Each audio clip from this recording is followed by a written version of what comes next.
ವಾಲ್ಮೀಕಿ ಅಭಿವೃದ್ಧಿ ನಿಗಮ ಹಗರಣ ಪ್ರಕರಣ ಸತತ 4 ಗಂಟೆಗಳಿಂದ ನಾಗೇಂದ್ರಗೆ ಡ್ರಿಪ್. ಗರ್ಭಿಕರಿಂದ ವಿಚಾರಣೆಯಲ್ಲಿ ಸಿಕ್ಕಿದೇನು?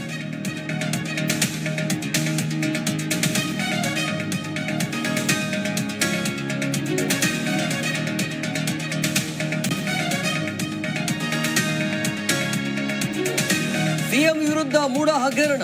ಶುಕ್ರವಾರ ಮೈಸೂರು ಅಭಿವೃದ್ಧಿ ಪ್ರಾಧಿಕಾರಕ್ಕೆ ಮುತ್ತಿಗೆ.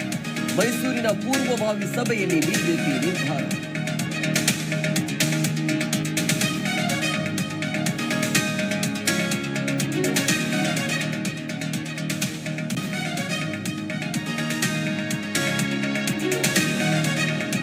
ನಾನು ದಿವಾಳಿ ಆಗಿಲ್ಲ, ಆಗಿರೋದು ನೀವು. ಸಿದ್ದರಾಮಯ್ಯರನ್ನ ದಿವಾಳಿ ಮಾಡ್ತಿದ್ದೀರಿ.